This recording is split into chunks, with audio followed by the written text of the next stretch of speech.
Full-time job or full-time Grab? Pwede na nga ba tayo mag-resign sa ating trabaho at mag full-time na lang sa pagiging Grab car driver? Kaya ba natin kitain ang sweldo natin sa pagiging employee dito sa pagiging Grab car driver? Magkano nga ba ang kinikita ng isang Grab car driver sa buong maghapon? Kaya ba natin buhayin ang ating pamilya sa pagiging full-time Grab car driver? Yan ang pag-uusapan natin sa video na to.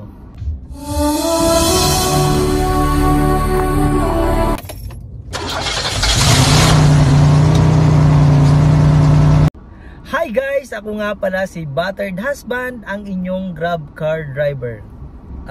Konting kwento lang bago tayo mag-start sa ating topic. Sa mga hindi nakakaalam, isa po akong employee din dati. Full-time employee, 8 hours nagtatrabaho sa isang clinic. So bago mag-pandemic, nagtatrabaho po ako as accounting assistant sa isang clinic. So yun nga, bali 10 years din tayo nagtatrabaho bilang isang full-time employee bago tayo naging isang full-time Grab car driver. At sumisweldo rin po tayo ng more than minimum. So masasabi ko po na ang sweldo ko sa pagiging employee ay enough na rin para makabuhay ng pamilya. So bakit nga ba tayo naging Grab car driver? Bali ang kwento niyan, 2020 nagkaroon ng pandemic. So sa clinic po ako nagtatrabaho bilang isang accounting assistant. Nung nalaman natin na tumama nga yung pandemic sa atin, yung COVID, at bawat tamaan nga nung time na yun ay namamatay agad. So medyo natakot tayo at nag-resign nga tayo sa pagiging employee. So March 2020 nag-resign tayo sa clinic as accounting assistants. So bali 10 years po ako nagtatrabaho sa clinic, accounting assistant, admin, naging receptionist. Marami po tayong ginagawa sa clinic. Siyempre malaki din naman ang sweldo natin. Masabi natin na kaya na rin natin bumuhay ng pamilya sa pagiging employee.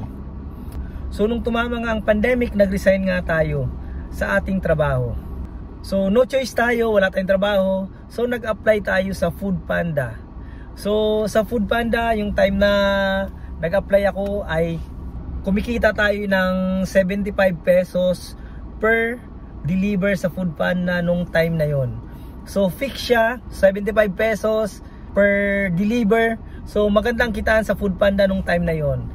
And hindi pa nga natin kabisado nung time na yon yung pasikot-sikot dito sa Metro Manila, kasi first time natin maging isang delivery rider. And nga pala, at the same time nag-apply din tayo as Grab Express rider.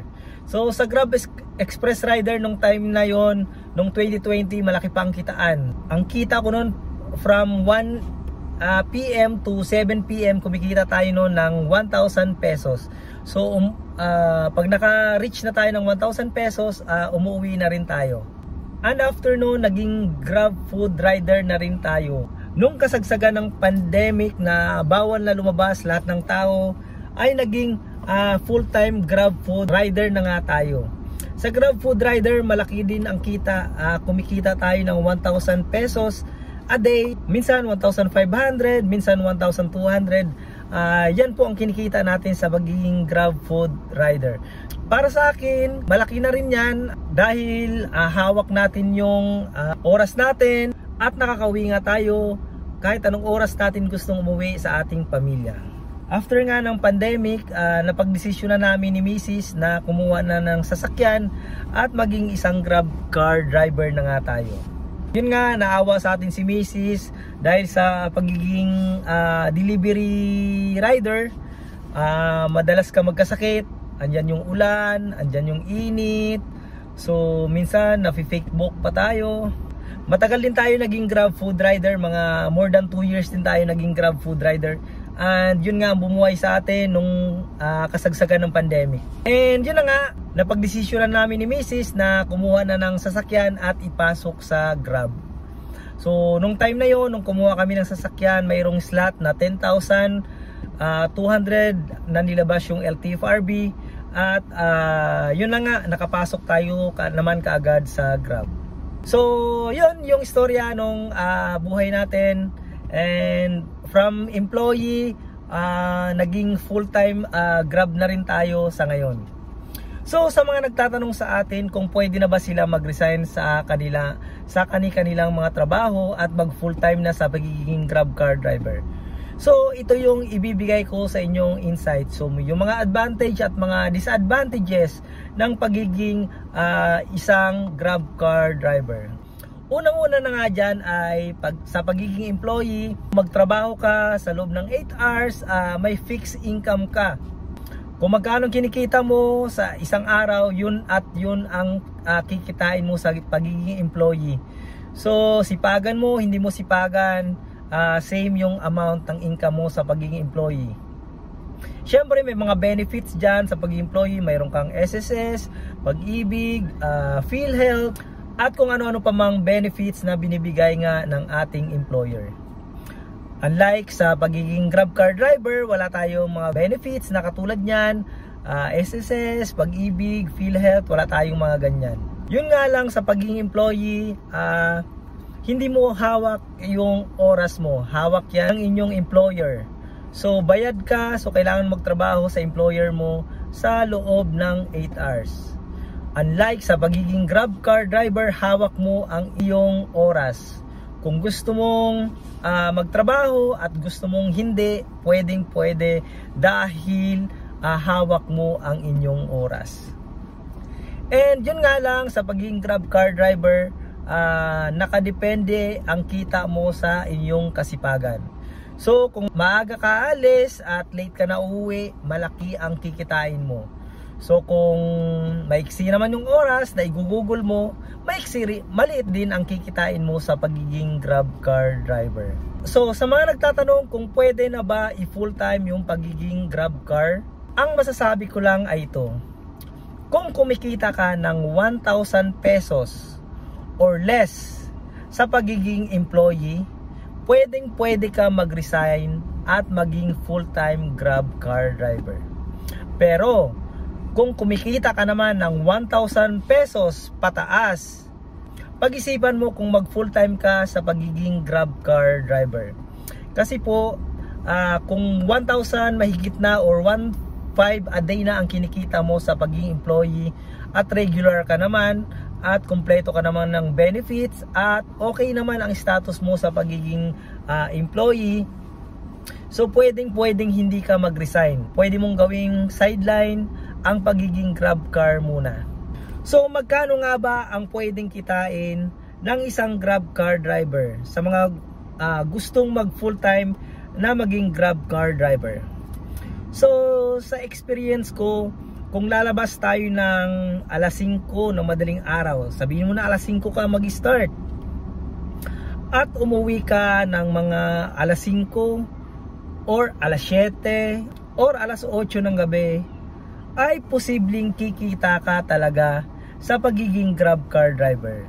So magkano nga ba ang pwede mong kitain sa buong maghapon sa pagiging Grab car driver?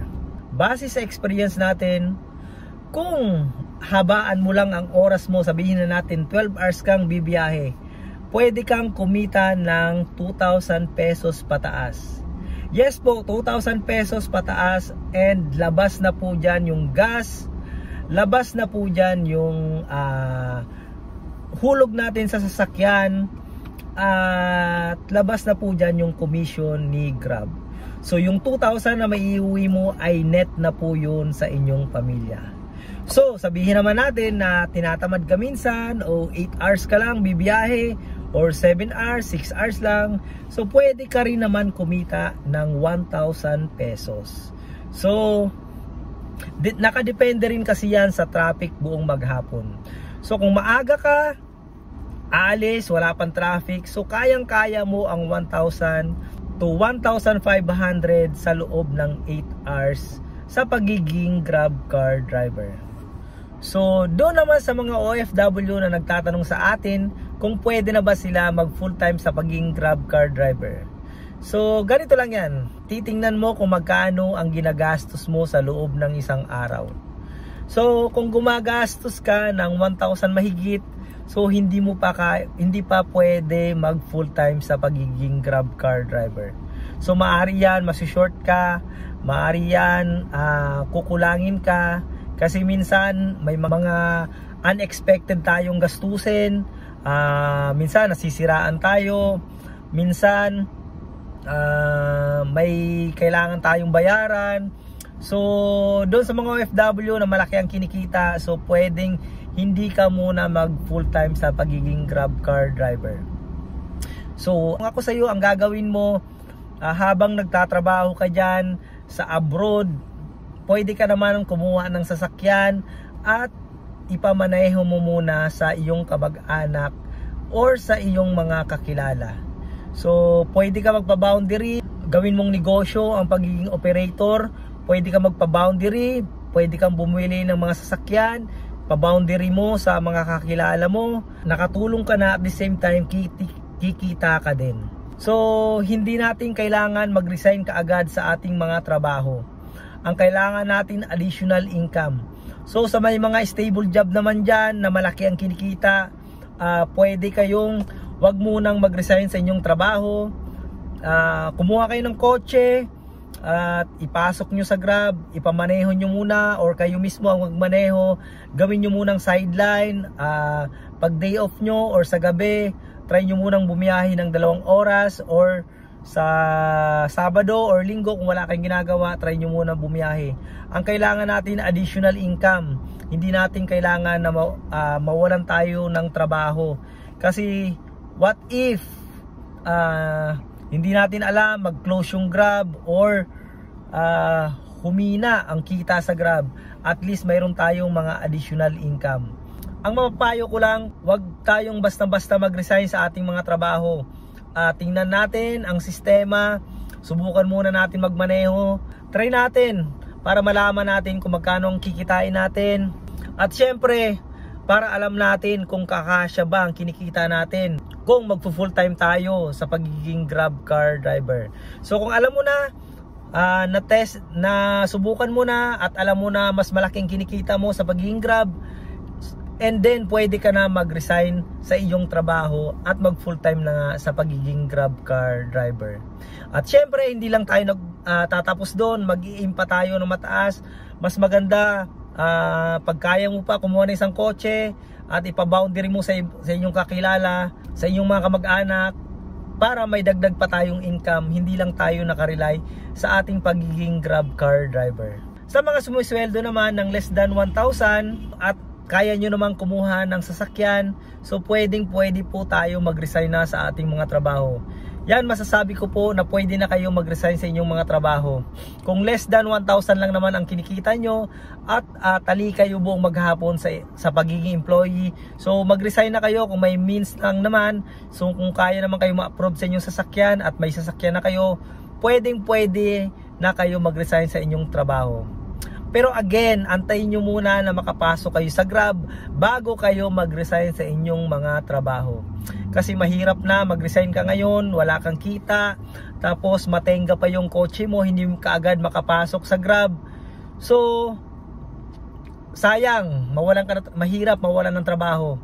Kaya ang diskarte dyan, habang ikaw ay may trabaho, kumuha ka ng kotse, antayin mo magkaroon ng slot sa Grab at ipasok mo sa Grab. So kung nakapasok ka na sa Grab at nagkaroon ka na ng PA, nakakabiyahe ka na, so yun na yung hudyat para ikaw ay mag full time sa pagiging Grab car driver. And syempre, wag tayong mag-rely sa iisang income lang. So dapat marami tayong source of income. So kung may stable job ka na or kung Grab car driver ka na, so wag tayong huminto doon, maghanap pa tayo ng ibang source ng pagkakakitaan.